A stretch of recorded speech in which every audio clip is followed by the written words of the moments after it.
Sorry guys, it's a beautiful day outside today. The sun's just cooking my face right now as I got the one eye closed here.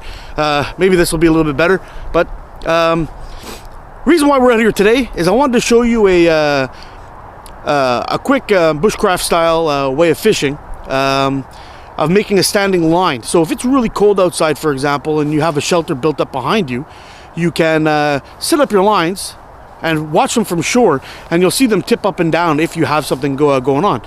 In Quebec, we call them brimbal. I fish with these style things that a little more modern version of them that I've made, but you can really easily make them out of sticks that you find in the area, just like what we got behind me. So we're gonna go ahead and do that.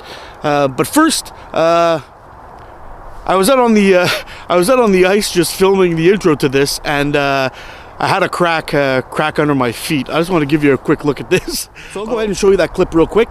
Then I'm going to go test the ice, and then we'll head on. If it's safe, we'll head on back here behind me. We'll grab some sticks, and I'll show you how to build one of those tip-ups with a simple little fishing kit that I keep in my pack. So stick around, guys, and we'll get into it. Very primitive way of fishing, but it's a very effective way of fishing. I've showed. Oh shit, that scared the crap out of me. Let's move out of the ice.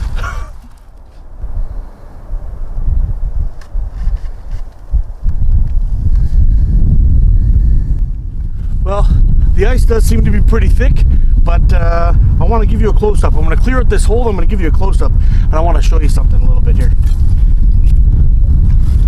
The ice starts right here. See where it's scooped in there? That's all the slush from the drill. So the ice starts here. Okay.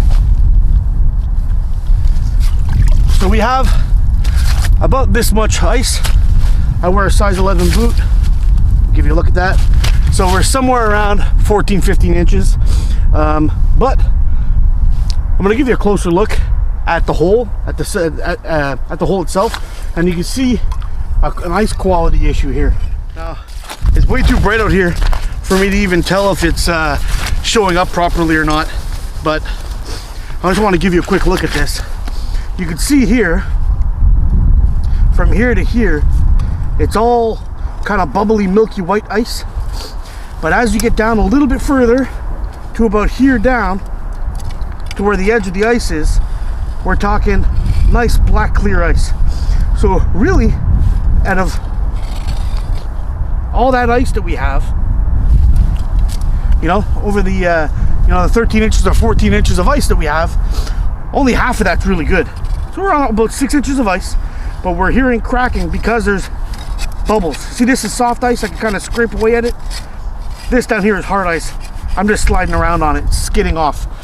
So when you're checking your ice and you actually get your first hole in there, make sure you're not all on this soft bubbly stuff.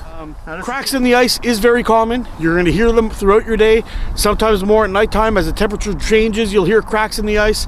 As the pressure changes, you can hear cracks in the ice. These cracks will happen in 5 inches of water, 5 inches of ice, or 36 inches of ice. I've been on ice before where it was longer than my auger. I couldn't even reach the bottom and I felt the ice crack.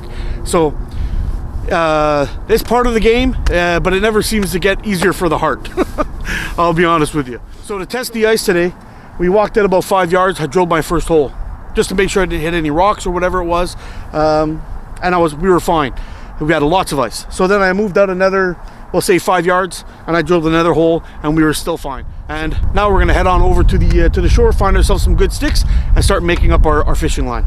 But the first thing we want to do is all that ice and snow that we had that came up from the drill, we want to pile it up in a nice little pile on a corner.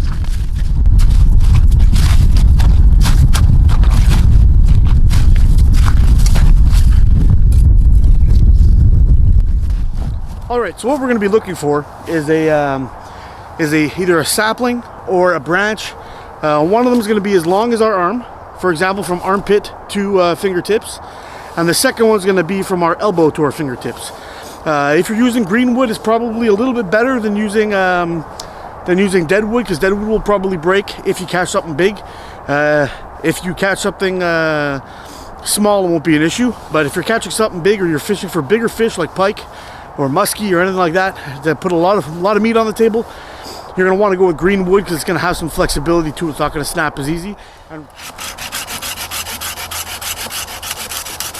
all right, guys, to get this set up, we're going to need 4 sticks.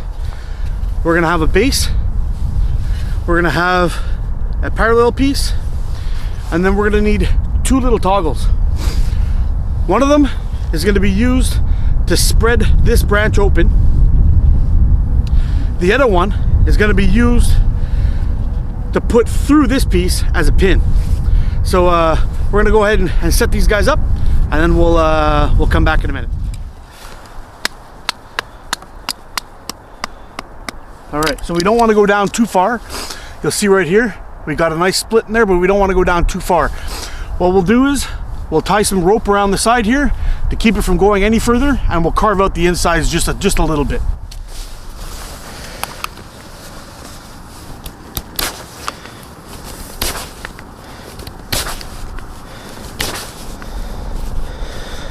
Now that we got our stick lashed up, we have our toggle through there, and we've hollowed out the inside slightly.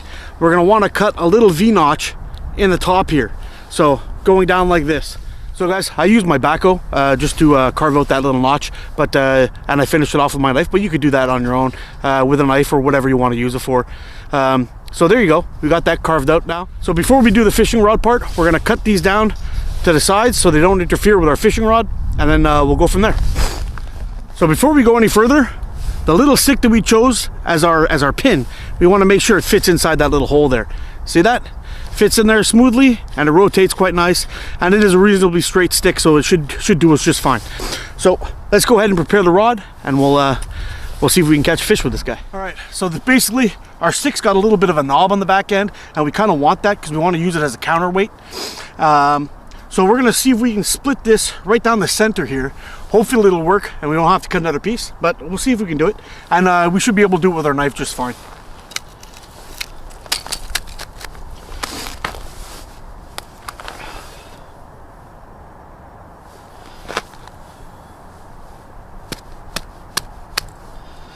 There we go.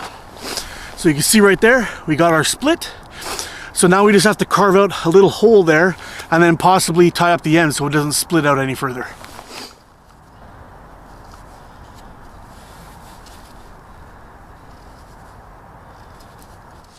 Now, okay, to give you a quick look at what I've done, I've just put a small entry hole here and here. I didn't even go all the way through. And I took my pin and I shaved down the edges. And now all we really have to do is remove the bark. So it'll be a little bit more on the smooth side to rotate in the notch. The bark is kind of abrasive, believe it or not, and it'll kind of grab onto it instead of slipping quite nicely. So we'll try to get this as round as possible, and it should be a little bit smoother for the pivot motion that we're gonna need.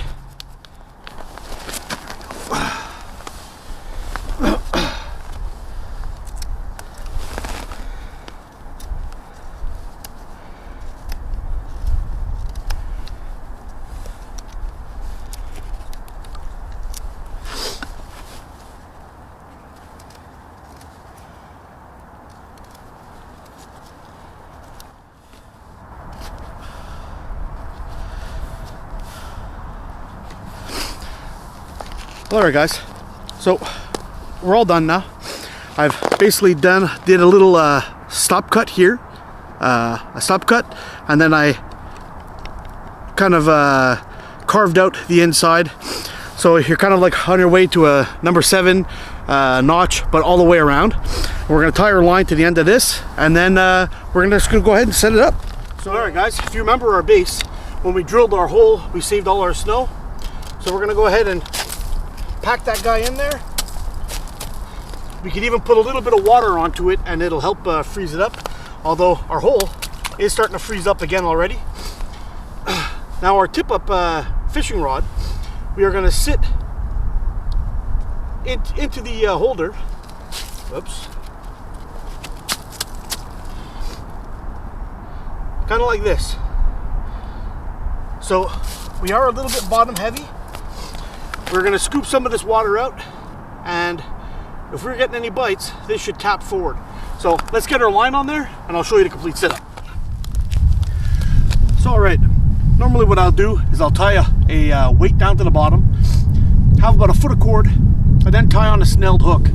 Now to your snelled hook, you would either attach a minnow or some grubs that you found in some punky wood somewhere or whatever. In this case, we're just going to put a little rubber forage minnow on here and see if we can get lucky.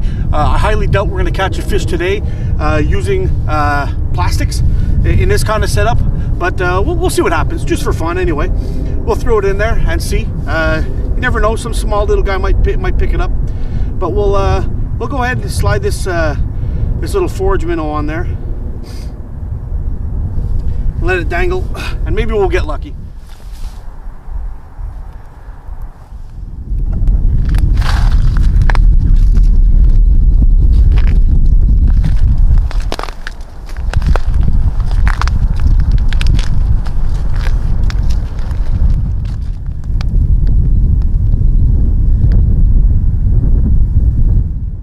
So typically what you do is you'd set up your shelter behind you over here, and you'd have your line set up so you could see the whole tip up set up. Every 10 feet or so you'd have one set up in a hole, and you'd stay in your shelter, fish like that for the day, and check it out. Now if a fish does come by and hit, and you're sitting in your shelter watching your lines, you would see this.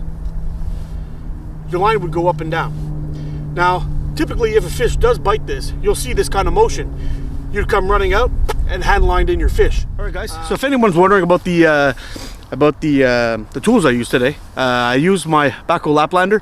I usually carry this around on my ice sled because it's very lightweight, and it does a job reasonably well. It's not the best saw out there, but it is a very good one, and it's quite durable. I've had this for years, and it does the trick. And I also use my my Triple X Sable. I know you guys have probably seen me carry this in a lot of my videos. I absolutely love this knife. It's made out of L6 steel, holds an edge forever, and it's got a thick spine. It really comes. This little knife has a very big attitude. It's a tiny little guy, but it'll definitely get the job done for anything you need besides felling trees, I think. But I usually carry this along with me just about everywhere I go, and as long as I have a saw or an axe with me, it does the trick.